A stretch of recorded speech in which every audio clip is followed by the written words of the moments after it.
Good afternoon, everyone. Thank you for joining us at our panel event today on customer experience. Looking forward to having a chat with this lot, and I'm sure for all of you attending, I'm sure you have some interesting questions that you'd like to pose as well. I'm Esther Mcmorris. I'm founder and chief executive of 9 Feet Tall. We specialise in delivering complex change. We work across various sectors, but do a lot of work within the housing sector. So hopefully we'll be able to bring some insight and knowledge to the table today. Got a brilliant lineup, really excited about that. We've also got a huge amount of interest. So we've got, as well as people joining today, we've got a massive list of people who are going to be listening to our recording. So for all of you, just be aware this session is being recorded. But let me introduce our lovely panel for today. Can I start with Nick Horne? Can you just introduce yourself? Hi everyone, my name's Nick Horne and it's my privilege to be the Chief Executive of Wythenshawe Community Housing Group, which is in South Manchester, and we're the largest landlord in Manchester, owning and managing just over 14,000 homes. I'm also very active in the Greater Manchester Combined Authority space and a particular geek in terms of digital inclusion, data governance and stuff like that. Wow, we'll be picking your geek skills today then, Nick, so I look forward to that. Katie. Hi, I'm Katie Gilmartin. I am the Head of Business Development and Innovation in the development function at Platform Housing Group. We are the biggest RP across the Midlands, 46,000 homes. Perfect. And Paul? Hello everyone, Paul Harris. I'm Executive Director for Customer Experience at Curo. We're a mid-sized housing association based in Bath. And then we've got another Nick, just to keep us all on our toes. So there'll be the fight for the Nick when we say Nick. So Nick, Paul, could you introduce yourself as well? Yeah, definitely. You've got a bit of a situation on your hands here, haven't you? I'll see if you can get it right as we go along, because we've both got Nick and Paul in my name, so this is definitely going to go wrong at some stage. But yeah, I'm Nick, work for 9 Feet Tall as a managing consultant. I am also the sector lead for housing here at 9 Feet Tall as well. So yeah, really looking forward to it. Perfect. Well, let's get cracking. So we've got an hour set aside. Our topic for today, as you are all aware, I hope, is around customer experience, or CX, as some people would like to call it. And maybe if we can start off, Paul, maybe we can start off with you around some of the challenges around customer experience. And I guess in particular at the moment, there's many external factors. There's wars, there's cost of livings, there's all sorts of things in politics that are happening. How does that impact service delivery and customer experience? Well, I'm sure everyone's going through this at the moment and probably has been for a little while. And I think things have been different for us since the first lockdown, when all of us have had to stop doing routine repairs and make changes to other services and then deal with backlogs later on. So I think the way that a lot of this is manifesting itself in service delivery is that we are unable to keep up with demand. We're seeing demand is both increased but also different. And so the nature of that demand has changed over time. What we're finding with many of our services is that our customers need more complicated solutions to the problems that they have, and often that takes more than one service team to get involved. Our customers themselves are probably slightly more complex than they were just a few years ago. I think across the UK as a whole, we've seen mental health declining across the whole population for many years, and that's no doubt accelerated through the COVID period, and we're yet to really see the full impact of that, particularly on younger people. But I think that has exacerbated the issue with complexity, that it takes us longer to do things than it used to. It's often more demanding on our team members as well, our colleagues. Bizarrely, I think through the lockdown period, it seemed that almost everybody had some really terrible stuff going on in their personal lives, as well as dealing with everything that was happening at work. And I think the well-being of our colleagues has become much more difficult to sustain and protect, because it's just tougher at work, and it has been for quite a long time. And with some of the things that you've mentioned and some of the others too, I mean, the rent cap is going to be difficult, and that's going to cause another round of debates and discussions with customers about which services to protect and which services maybe to drop back a little, and this again is going to have a big impact on how we deliver our services in the next 18 months in particular. Very insightful, thank you, Paul. I guess, Nick, moving on to you, if we kind of build on that, and Paul's talking about more complicated solutions and greater demands. At the same time, there's always a real push to get the basics right. But how do you balance that with more complicated solutions and an increase of demands? How could you really focus on providing just a good, solid level of customer services? So I think it is one of the great challenges of the age, and we've seen the PR, negative PR that comes out from those organisations that inevitably from time to time fail to get the basics right. And I think the first point I'd make is we have to position the basics as part of a four-way menu of what makes for great customer service across any organisation, whether it's your own, Esther, or the Amazons of this world. And those four aspects are, yes, get the basics right, but also give choice when you can, go the extra mile so that you delight the customer, and then put things right when you go wrong.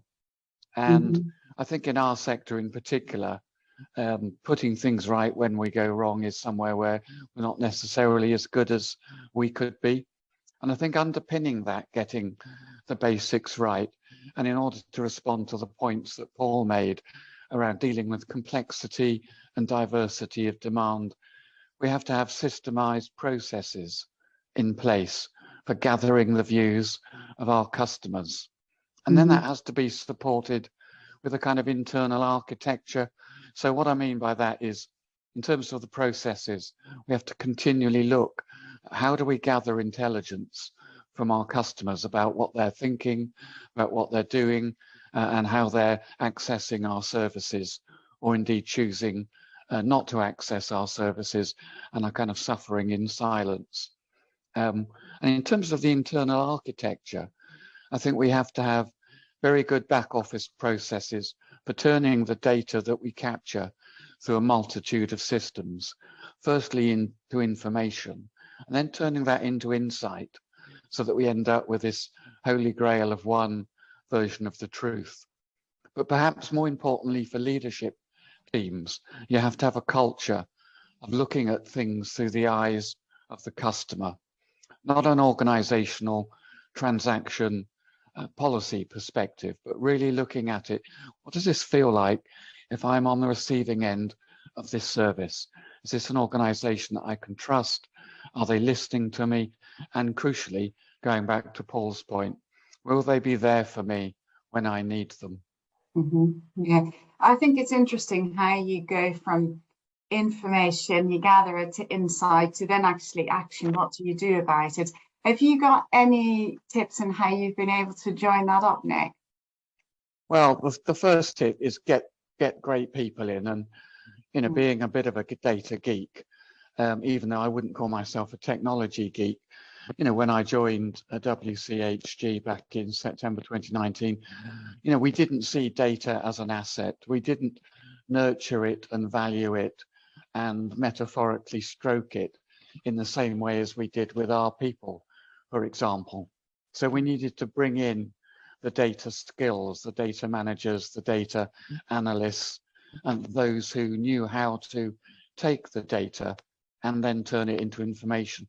We also had to provide training to managers as to how to firstly access the data themselves, rather than ask back office colleagues to continually produce reports for them, but also to get people comfortable with the idea of making evidence-based decisions that were supported by reliable data and information. And that's a journey that we're on.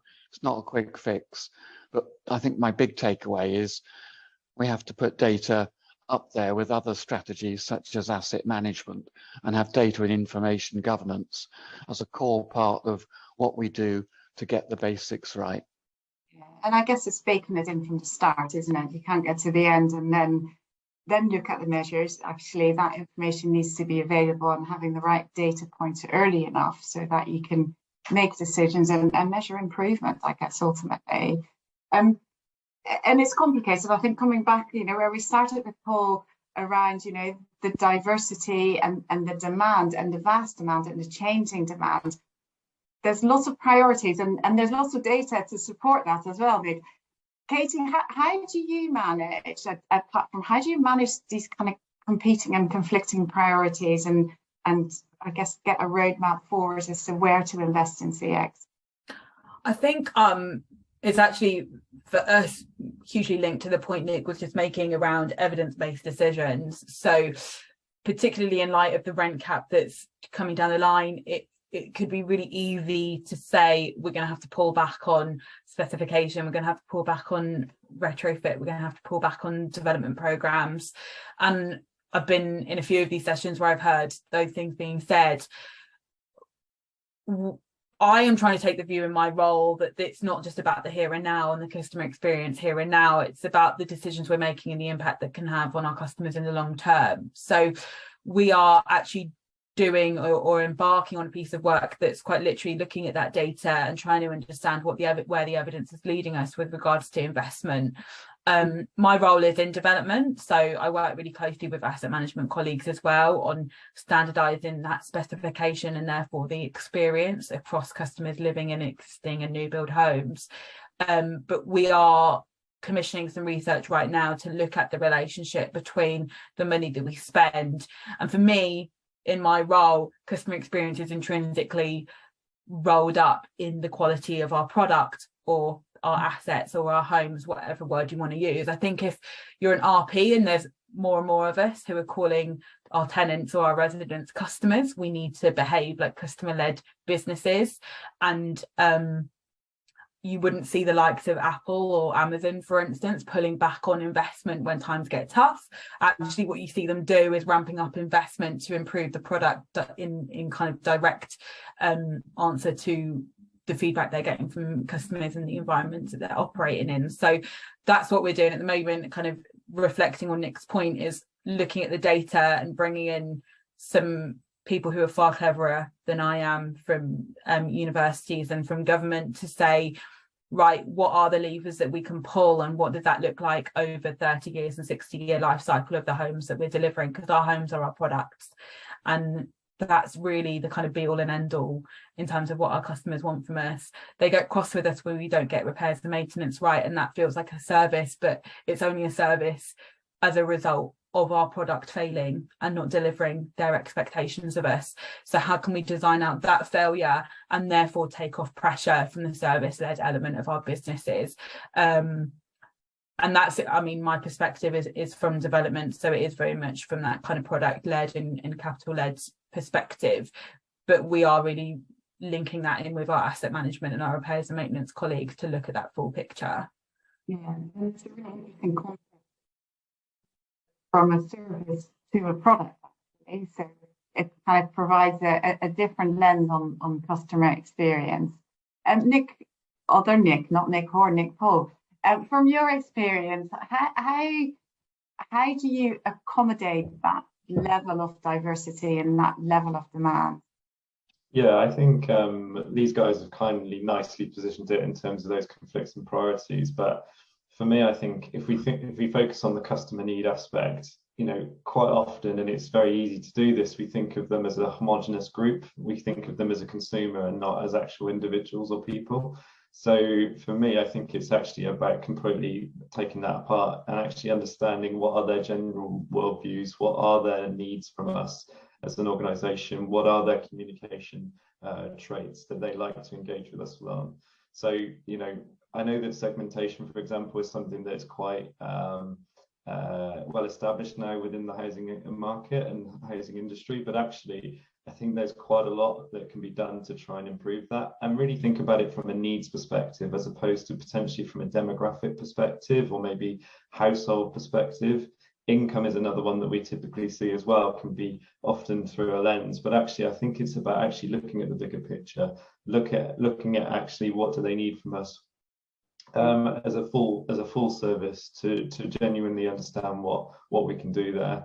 I think when we think about the challenges today, which is where we started this from, we are going to see, as Nick said, we're going to see differences in terms of attitudes and behaviours. We are going to see those people that are potentially going to look for additional work and might need support with that. They might be prudent and look to make savings, and we can support with that. They may be actually thinking, I'm going to really struggle here, and actually might go into a situation where of fear and or even embarrassment, which is where we're going to really struggle and where we're going to really need to help with that. So I think it's about actually thinking about all of those different dynamics and different needs, and actually thinking about what's our approach, and really then driving that through in everything that we do. So thinking about it through a full root and branch review of every service delivery, and actually thinking really long and hard about actually where is those opportunities across all of those touch points, and how can we actually really get into and understand what it is that we can do differently for each of those customer personas.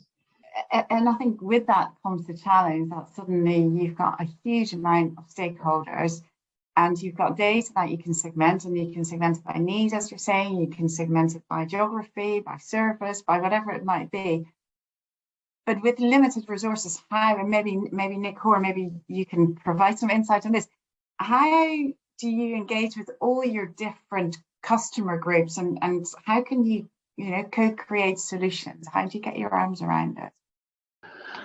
So it's a difficult question, but I think for us the answer is around having a really rich customer engagement universe, which sounds like a bit of jargon, but we've broken that down into a kind of magnificent 7, and to run quickly through those. The first one is to have a effective governance structure where the board links up with something equivalent to a customer experience committee, and in our case that's made up of board members, tenants, leaseholders, and other members of the wider community, so that the messages that come up are heard by the board, which can influence their decision making.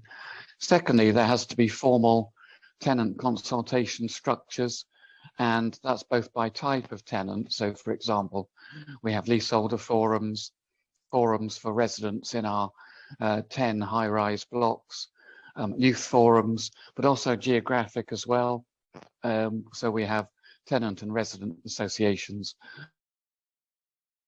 sort of areas of Wythenshawe. Then you can have the more informal engagement events and get out there. And this is particularly, I think, an opportunity for leadership teams. Get out there at times and places where you know you're going to meet your customers. So we basically hired a chip van across South Manchester, and we went and parked it on little green spaces of land that we knew would be high footfall, both in the morning when people were taking their kids to school, and also after school when they were picking them up. And you can kind of engage with them then, and they actually capture those views about what do we have to do to be a better landlord and to create a better space. Again, allied to the governance structure, you need to have very strong service inspection and scrutiny structures, and we certainly are blessed with having some very creative and very engaged residents who just love digging into a service and doing that end-to-end review and giving you that honest feedback. Never ignore the eyes and ears of people in the community. We're very fortunate that 20% of our staff are tenants, so I don't have to go very far to actually talk to a tenant. They'll tell me what's going on, and 50% of our staff live in Wythenshawe, so we kind of know what's going on. We listen to councillors as well. And let's not forget digital engagement, the social media, the online surveys, because for many people they prefer to do that slightly more distant form of engagement with us. And then finally, last but definitely not least, see complaints and requests for service that come in as nuggets of gold, really, not as things for the organisation to be defensive about. And it's combining all of that stuff, and to go back to my earlier comment, then taking all that data and all that information and having people who are skilled enough to distill it into insight that enables us to target our services demand and match it with where the biggest impact's going to be. Yeah. Well, I like that. I like the magnificent 7. I thought it was going to be the famous 5, but no, we're sticking with 7. It's a great way of, I guess, getting information through different sources. I might argue a chip for breakfast, but we'll pick that off. We'll pick that topic up another time. Katie, just having listened to Nick there around kind of his ways of engagement, how do you do that, I guess, at platform? And is there a culture that needs to underpin that level of engagement? Yeah, for sure. I think, I mean, I'm actually going to hark back to my previous role. I was at Home Group before I was at Platform, which is a national RP, so huge footprint from kind of Dundee down to Cornwall. And I kind of led on the response to the kind of white paper and the NatFed initiatives that followed in terms of Together with Tenants. And that was kind of linked to Nick. What really underpinned that transformation in terms of culture was governance, and I think it does need to start in the boardrooms and with your executives. Admittedly, I'm not as close to it in my role at Platform, but I think the challenges that we face, I was listening to Nick in envy then, because our footprint is so big that it's much harder to do that, and I really often kind of wonder to myself, usually not out loud because execs and chief execs and boards don't like hearing this, but is there value in growing RPs with growing footprints, or is there value in staying small and staying true to your community? And I think it depends on what you want that customer service offer to be, and what you see your role in the world being. So we're talking about customer experience today, and one of the things that I always find interesting about customer engagement is that you can drift into usual suspect syndrome really quite easily, and you can hear the same voices in the room, and you're hearing from voices who have got the luxury of being available to share their views when it suits you. And I've recently done engagement on development of our specification for new build, and we did that virtually, and we did it in the evening to kind of make it more accessible. But it's really tricky. It's a tricky way of doing it. And when you're looking at kind of hugely diverse, to Nick's point, hugely diverse kind of range of people living in social housing and their availability, and I think also their willingness to engage with their landlord. And I think back to when I was renting, admittedly I wasn't a social renter, but I wanted nothing to do with my landlord. If I saw his name coming up on my phone, I got a knot at the pit of my stomach and felt sick, because I was like, he's either going to tell me that I owe him money or he wants more money. And whenever there was anything wrong with the flat that I was living in, he didn't want to know. And I think that relationship in terms of transactional, and it goes back to what I was saying earlier in terms of, do we call our tenants or residents our customers? What do they want to be called? We had people all the time at Home Group saying, I'm not a customer, I've got tenancy with you, and on that tenancy I'm your tenant, and so what I want is to pay you rent, and you make sure that the home is suitable to live in, and if something goes wrong, fix it. And it's probably not a wildly popular thing to say, but I often think, again, going back to my previous point, sometimes the customer service elements of what we do are responses to failure in the product that we deliver. So customers wouldn't necessarily feel the need to be engaged with us if there wasn't a failure in the product that they were paying us to deliver them. So many of our customers aren't interested in that kind of engagement. And I think we all, to a certain extent, know what we expect from our homes. I don't think that should be any different for the customers that we serve. So it's just a matter of finding a way to kind of find that sweet spot. But I did say before the session, I'd try not to say anything too controversial. I'm drifting into it on the customer engagement front, but yeah, I think it's a deeply philosophical question of housing associations. I think we need to ask ourselves is, what are we really trying to get at when we're engaging with customers? Who are the customers we're hearing from? And most importantly, who are we not hearing from? And are we not hearing from them out of apathy, out of disenfranchisement, or just because they're opting for a transactional relationship and that's fine? Or should we be trying harder? And it is that perception, isn't it? They always say it's the goalkeeper one, isn't it? You remember the balls they let in, but not the balls they save. And there is a bit of that, is that sometimes customers or tenants get in touch because it's not right, and as opposed to saying, oh, thank you, you're doing a wonderful job. Paul, can you tell me a bit about Curo and kind of how do you address kind of the culture and the engagement? I think this is a really important point at the moment because of the period that we're just emerging out of. I think housing associations, more than most organisations in the UK economy, depend on connection and relationships. So I've worked in lots of different sectors where it's not been as important, but I think for us to be effective organisations, we need physical proximity with each other, and we need to be close to our customers, we need to be close to each other. And therefore I think the cultural aspects of what we're all trying to do is massively important. It always has been, but from our perspective at Curo, we're seeing some of those things dilute over the last few years because we aren't with each other as much. And lots of organisations have taken quite bold decisions early on to say we're going to sell our headquarters building, or we're going to operate in a different way, or you don't need to come in much, if at all. And we are definitely going to be moving in a different direction very soon here, where we're going to be slightly more insistent that people are together physically with each other because we can see the difference that it makes. So I think the culture of an organisation in our sector is massively important. It's massively important that it's driven from the top, that senior people are role modelling exactly what it is that we feel is important in the way that we work with each other and the way that we work with our customers. And for our customers, it's important that they know what to expect from their landlord, and that it's consistent across all of the interactions they have with us, however much they want or don't want to have to deal with us. They need that consistency of experience, which is entirely rooted in the culture of the organisation and how that culture is delivered consistently across every service, every team, every interaction. And I think, you know, where clearly the remote working has had an impact on ways of working and culture, and some of the hybrid working makes it even more complicated. So it's no longer a level playing field. As 932, we also, I guess, on top of that, do quite a lot around how do you then also introduce innovation? How do you keep looking forward, and how do you combine culture with innovation? Nick, Paul, if you've got any kind of examples or insight on that.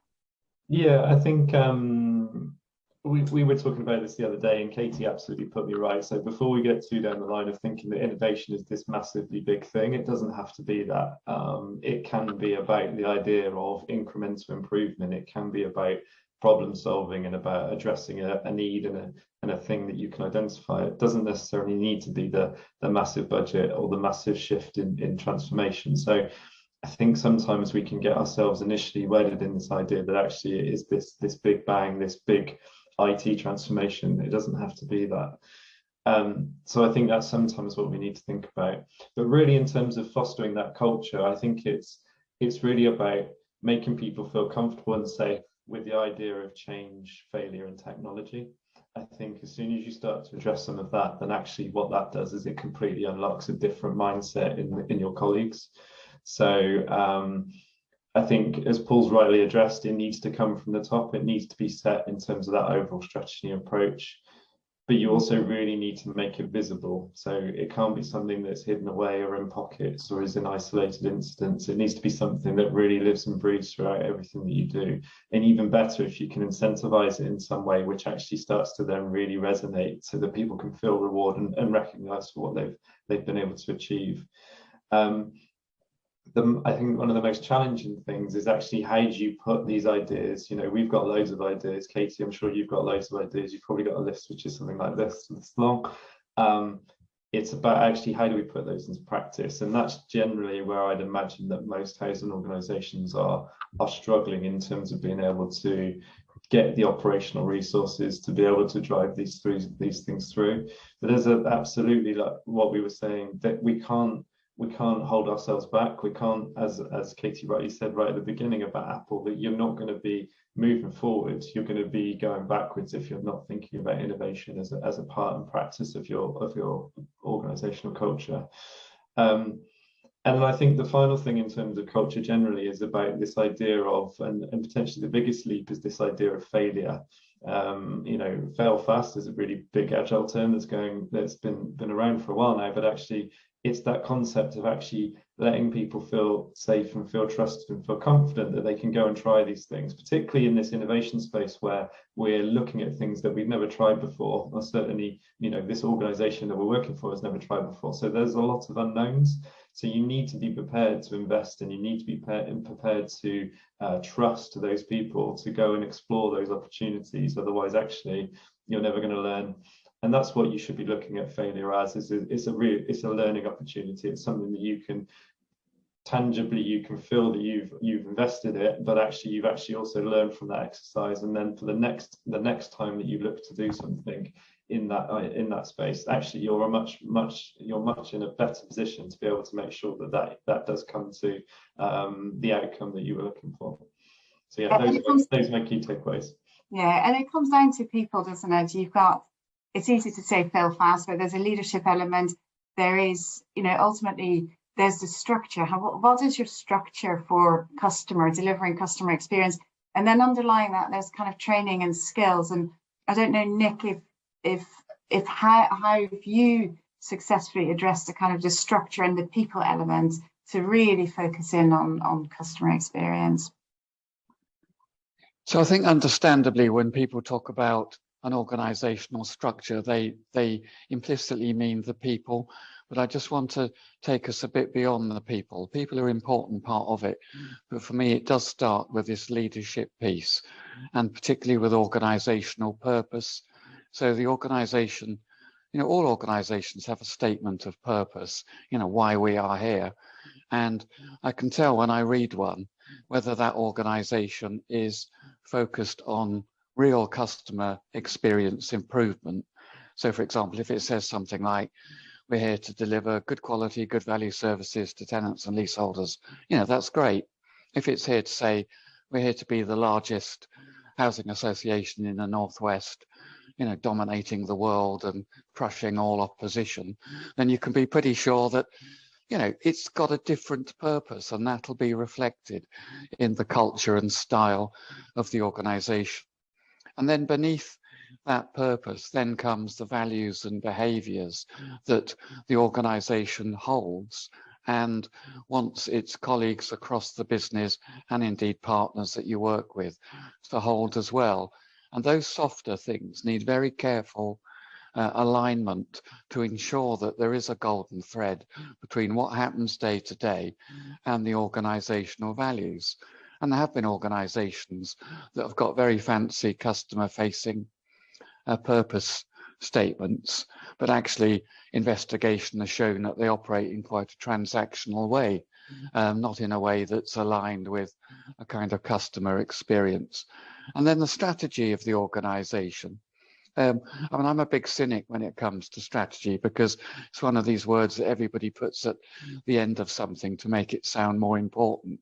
And actually, all it really should be about is what problems are we trying to fix? So for a customer experience focused business, it's what are the customer pain points that we absolutely need to address in order to drive up satisfaction, value for money, and our ability to meet the demand that's coming through the door. And that requires often just that all the listening things that we've talked about earlier, gathering that information and distilling it down. And in our business, we know what it is. It's things like getting the repair process right. It's getting the communications right. It's dealing with community demand, and it's dealing with the extra demand, as Paul said right at the start, that comes from the economic and social conditions that we're going through. And then when you've got all that right, the purpose, the values, behaviors, the strategy, you then align your staffing structure to deliver that. And you do it in a way that puts resources where you'll have the most impact in addressing the pain points, or in building the infrastructure, what we call the kind of invest to save stuff, that will enable us to do that down the line. And that includes the cultural piece as well. You know, that old adage, hire for skills, fire for attitude, absolutely spot on. And we're in the mindset, particularly in the current tough recruitment market, of taking people on who don't necessarily have the complete skill set, because we can train that. But what they do have is the cultural mindset about customers and customer service, because that's far more difficult to embed in people. I'll stop there, but I hope that gives a flavour of where we're at. It segues us on nicely, Katie. We're kind of talking about the team there and hiring people with the potential and the right attitude. I guess, what are the skills and what's the training required to be really good at customer experience? Just picking up on something, I think both the Nick's reference there was around kind of this culture of innovation and improving customer experience coming from the top. And I think absolutely the role of leadership is key in terms of that kind of shadow of a leader and being clear on your mission and your purpose. I challenge that ever so slightly in that in my view and in my role in innovation, and Nick had it spot on, I always position innovation as problem solving and nothing more and nothing less than that. It's really our colleagues who are working in our communities with our customers in their homes who understand the reality of the challenges and the problems. And in my view, really the value in innovation is about empowering those people to solve those problems. And I think in and of itself, that's quite innovative in terms of handing over the autonomy and the ability to resolve problems as and when they identify them. As bigger providers, things can move really slowly. You can be a bit of a behemoth of an organisation, and having something like, oh, the bins on that street keep falling over in the wind or whatever else it might be, being something that's escalated and escalated and escalated, and before you know it, the amount of like headcount cost that's been contributed to the resolution of this problem, when somebody kind of working in the community could have just fixed it there and then. So for me, it is about the little stuff, and I think that's probably what you'd find our customers want to hear as well. They aren't interested in the huge mechanics of an organization that we're so heavily regulated. We're bound by so many kind of regulations and rules and things that we need to report on, that it can feel really difficult and really scary to let go of some of those things. But our customers don't want to hear, oh, I'm really sorry, it had to be escalated, and the approval process for this is X, Y, Z, and we have to procure for it, and we have to get 3 quotes and everything else. They just want it fixed. And it is kind of just going back to the listening and reacting, and how do we kind of, and I think it is in large part probably linked to the question around our presence in communities. And I think Paul kind of really nailed it, and it's important having that proximity. And I'm speaking as someone who's been at 2 kind of really big RPs crossing over 100 local authorities. It's always been one of my real bugbears in an innovation role, understanding what the problems are and then coming up with resolutions, because probably putting myself out of a job here, but my fundamental view is that they need to be resolved locally. And Paul, how does that work at Curo? So empowering, because it's one thing saying we empower people to solve problems. The reality is quite hard to do that, and it's quite hard to, give people the freedom and the remit to fail and the remit to take initiatives. Have you experienced, or have you got any good top tips on how you achieve that? I don't think it's as easy as it should be. I do think it's massively important. I agree with what Katie's saying, and Nick talked about Agile before, and we've embraced the Agile mindset and methodology at Curo. It's not totally all pervasive today, but we're on a journey with it. And one of the core elements of the Agile thinking, which I really like and attracted me to it in the first place, was this idea of decentralized decision making. And what we've been seeing, particularly as people have drifted apart a bit more because more people have been at home and working elsewhere, and we haven't seen as much of each other, is that the decision-making process has just gone backwards in terms of managers not being able to make decisions without escalating it, or not working well enough across different teams because they're not close to each other physically, and then directors having to get more involved and things escalating up to exec directors. And these are all things that can be decided and delivered at a very local level. So it's not easy to suddenly make it happen, and not everybody wants to be empowered. But I do think it's something worth fighting for, and I completely agree with the sentiment that the people who know best what customers need are often the people who are working with them on a daily basis, They are the ones who should be solving problems. We just need to get out of their way, help them make decisions, make it easy for them to spend money, and not wrap loads of bureaucracy around everything, so it becomes 3 weeks to do something very simple, like, as Katie says, get the bins sorted. So it's totally within our gift, but it requires an awful lot of attention and focus, and it's uncomfortable for some leaders as well. We need to get out of the way. Yeah, and I think with that, it's, you know, sharing some of the successes when it does go well. So again, people can kind of remember the one bits that didn't go so well, but actually sharing success stories and how it can be done. I'm going to stick with you, Paul, just for a minute. We talked about the people. There's also a technology element. Are you leveraging technology to improve customer experience at Curo, and kind of what's your ambitions in the technology space? So we are a bit. We could do an awful lot more. It's a slightly difficult equation really around technology in our sector. And I was actually brought in to Curo 5 years ago, largely to focus on digital transformation, which is what I'd done in a few previous roles. But that didn't actually appear to be what we needed at Curo at the time, and it's not the route we went down. The point that Nick made earlier on about choice, I think, is massively important. So our customer base is very diverse, but we do have a much higher proportion of people who are housing association residents who aren't digitally capable, connected, interested, than in the population as a whole. It's probably something like 20–25%, certainly it is at Curo. And therefore, we need to be really careful about how we introduce technology, particularly customer-facing technology, because it's not to everyone's liking. So we've got a big focus on choice. We have a self-service platform we've had for 4 years or so, and we try and use digital as much as we can, but we have to use it in a fairly judicious way and in balance with other sorts of channel and contact route for our customers, because however digital you are, there are some things that you're going to want to talk face-to-face to somebody about, or on the phone to them about, and I do it myself. And I think we just need to be really sensible about that and be realistic about what digital transformation can achieve in our sector. I think it's much more around better data, better decision making, rather than purely about customer interaction, although there is absolutely a place for that too. The other big thing about technology that we're all looking at now, and I think is a big lever for us, is automation. And I would imagine there's a huge amount of waste in all of our businesses. There just is, and it's a legacy of the way that we've all been set up and the way we've been driven for a long time. And getting rid of that waste is going to be crucial to coping with all of the demands and the constraints that we've got coming in the next few years and have today as well.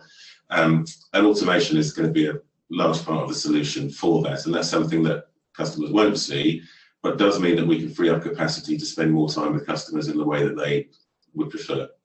Yeah. And Nick, Paul, how do you deliver those customer-facing programs well? Because there's clearly lots of ideas. There's automation, as you're talking about, Paul. What's the key to success? The one that might be a bit controversial, because going down Katie's route, she's showing me the way. But for me, I think there's always this battle in my experience of working within the housing industry, that we try and achieve both of our objectives. We're trying to achieve both a high level of customer service, and at the same time we want to see some return on our investment, so typically in some form of efficiency saving.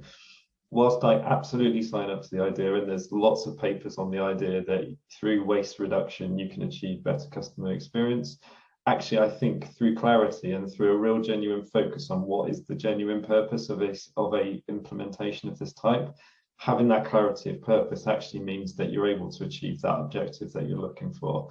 There may be secondary benefits, there may be opportunities that you can relinquish along the way, but if actually you're not really clear, I think your organisation really struggles to have that clear vision, have that clear understanding around what it is that they're trying to achieve with this piece of innovation. So for me, I think it's about really having that clear focus. We've obviously already heard about having co-creation, having customers as a part of that program, and using their knowledge and skills to be able to actually develop these platforms and practices, getting them built into the program so that they're actually helping you shape and deliver the program. harnessing their feedback in multiple ways as well. So co-creation is one option, but actually there's some really intelligent tools which are able to pick up how people are using, say, a customer portal or a customer app. So they're actually able to give you real-time feedback on where's the blockers, where are the things actually that they would, you know, they're struggling with, where are the things which stop them from completing repair or things like that. So using data, once again, data's been a key part of this conversation so far today, but using that to inform how you can improve that system and improve your deployment of that system. And then I think the final one, particularly in terms of things like customer portals and apps and things, is really about getting your communications right, really understanding the personas and the segmentation model that we were talking about earlier, and really thinking about how do you get that cut through so that actually your customers are really engaging with that content and they understand, you know, what the offer is, why they would want to use it, and how they can use it, where they can find it, all the real key information, which actually means that they suddenly fully understand why it is better to use a certain type of application and why they're going to benefit from it. I think that comes from the top in terms of that focus, and then it goes all the way down that thread that I've just sort of laid out there to potentially get you through to that point where customers are really wanting to get hold of it and really get to use it as much as they can. And clearly some of those technical channels or digital channels are, you know, add real value. There's always going to be an audience, or certainly there is an audience that perhaps aren't so tech savvy, and Paul, you talked about options and providing options. Maybe Nick, if you could expand a little bit on that, how do you make sure your customers aren't left behind, that not all good content goes through one channel? How do you service your entire customer base? So I think that comes back to having a very clear customer experience model and having a purpose that isn't really focused on this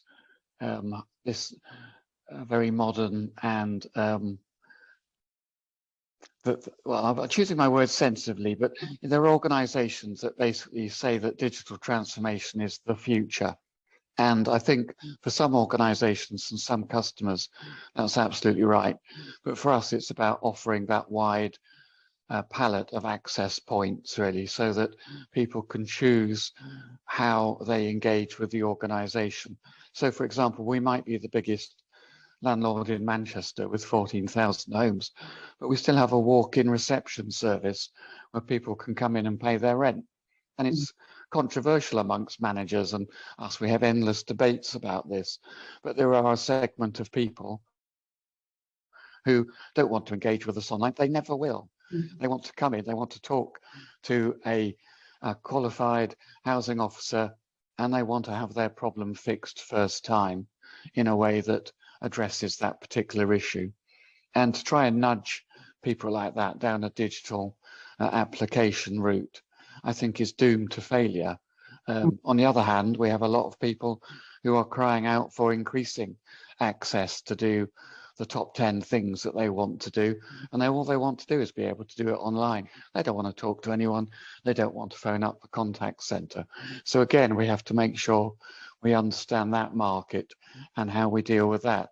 And at the same time, you have those intermediate people who do want to get online, who do want the skills, but either they can't afford to do it in their home, particularly at the moment, or they just feel afraid from it. So that's where we offer a whole range of access points through our community hubs to train people up, basically, to provide that one-to-one training so that those who do can, and that those who don't want to and never will can still get the quality of service that we think is appropriate, given what they say to us and the demand that we hear. So my question to you, Nick, really, and I don't know if you've got the answer to it, is how do you then measure customer experience success? So you've got loads of channels, you've got loads of different customers, you've got diversity, it's a whole melee of different things. What are the measures, and how do you know that your investment is right and you're doing the right thing? So I'm glad you used the word measure rather than targets, because that's a whole bugbear of mine once you get into the targets versus measures. And I think once you set out your what is really important to customers. You know, we know what's really important to our customers. It's the repairs service. It's, you know, it's those two aspects of what I call transactional satisfaction. So, for example, you know, are we doing the repairs right first time? Are we dealing with ASB? Is our estate services keeping places clean? Are we dealing with complaints on time? New lets, blah, blah, blah. There's also the human satisfaction aspect as well, which is about measuring people's experience of the service. Yes, we might have done the repair technically correct, but if the attitude of the operative was unsatisfactory, that experience won't be a good one. How easy is it to access the service? What is the handling of more challenging cases that Paul talked about right at the start, where we have multiple demands from different customers about similar issues? And who have you got actually dealing with all of this stuff? Who holds the ring and takes responsibility as you flow through? And we have a constant debate about, are we measuring the right stuff? And we have a customer experience committee, and we constantly put it back to them. These are the top 20 things that we're measuring. Are they the right things? And inevitably people want to add more stuff, which kind of creates this increasing universe of measures. But, you know, it all comes down to the so what factor. How does acting on this measure? There's no point measuring something if when it changes, you don't respond to it as an organization. So you have to have control limits, upper and lower. What's the tolerance in between? And at what point do you think an intervention is necessary to do something to the system that will then lead to an improvement in that measure? Yeah, and I guess on top of that, we're seeing changes in regulations around satisfaction measures. Paul, how are you incorporating that, and is it seen as a burden, or is it something that can help enhance your customer services and experience? It's definitely a burden. If you're talking about the tenant satisfaction measures, I mean, it's 22 things that we need to measure. We're probably all measuring them in a different way at the moment and need to slightly realign how we collect the data just so that we can then present it, and then it will be compared. And I think it's a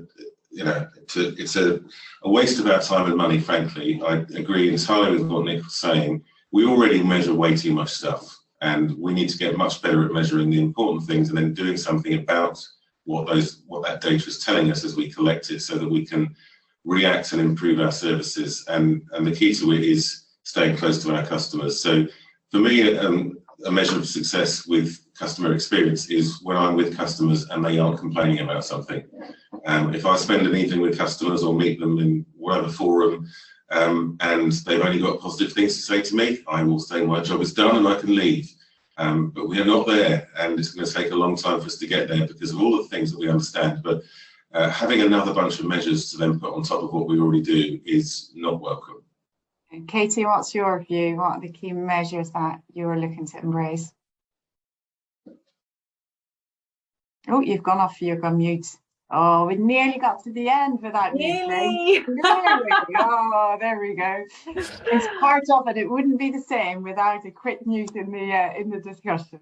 I was only echoing what Paul and Nick had said anyway, so there wasn't no new pearls of wisdom from me. Yeah, I think it's just around there being a route to communicate something if it has gone wrong, and B, then the demonstrating, as Nick says, the so what, or the you said we did. I think that just picking up on the point around tech and data, we don't need digital transformations in our sector. We need a data and a process transformation. And what a lot of RPs are kind of misguidedly focusing on is digital as the kind of end solution. Digital is just a tool by which you can get and analyze data and gather those inputs in the first instance. So one of the things that we see time and time again, and I've seen it myself in organizations I've been at, is the implementation of tech without a fundamental restructure of the processes that impact the customer and the colleagues around that technology and around those systems. So in the absence of that kind of fundamental systems overhaul and just sticking some tech in or a system in the hope that it will transform your customer service, I think it's misguided. And really what we need is an ability to, I think in person's different, to Paul's point. If Paul can be with a customer who's got nothing to complain about, that is success. We are kind of not just Curo as a sector, quite far from that. I actually think in the short term a success would be an increase in complaints. I think it would be demonstrating an increase of engagement with the people who live in the homes that we provide. There's a lot going on, as we've seen in the press recently, that isn't being acted on and isn't being recorded and is all reflected in the data. And if you look at the TSMs of some of the organisations who have been in some of those stories in the media, they probably wouldn't be too far away from the TSMs of organisations who aren't being flagged in the media. So it's about really digging into what's the customer's opportunity to sort of input, and then how is that reflected and acted upon. I don't think we're ever going to be in a place where we don't get complaints. So for me, success is the customer's experience of kind of seeing the you said we did or the so what as a result of it. I think TSMs are arbitrary. Yeah. And it's the engagement, there's people being able to speak up, and I think we started our conversation with that. It was around actually, if it isn't right, you deal with it and you fix it and you do make it better. We captured a whole load of topics here, right from I guess baking in this customer experience right from your purpose, your values, your behaviours. We talked a lot around fixing problems and really focusing on doing that, underpinned by data. I really like the concept of seeing it as a product and not a service. So actually, if your product is better, then therefore does your service become better as well. Before we sign off, I'm really keen to just for each of you to give me one more nugget around customer experience. So let's leave our audience with one little piece of advice. Shall we start, Nick Horne? Did you want to start? So I'll talk about leadership, and essentially to redefine the role of a leader as getting rid of the barriers that stop our frontline colleagues from delivering excellent right first time service. And if anyone out there has an aspiration to be a leader, or indeed is a leader and wants to be a better leader, ignore everything else that you read and just focus on doing that thing day in, day out. Like it, empowerment. Paul? Spend more time with customers, listen to them properly, work with them in partnership, improve services. Simple as that, isn't it? Katie, what's your view? I'm just checking I'm not on mute again. For me, embrace failure and talk about it. I think that needs to be said both inside our organisations and outside. I've got a massive issue with pilots in the sector. We're all piloting the same thing over and over again because we're not talking enough about where we've tried something and it's gone wrong. So as I always say, Nick very wisely picked up on, innovation's just problem solving. So let's talk about where we failed and use those as an opportunity to learn. Seconds left, so it's better be short and sharp. Short and sharp. So mine's about organisational culture and the idea of reward and recognition. I'm working with an organisation that's not in the housing world at the moment.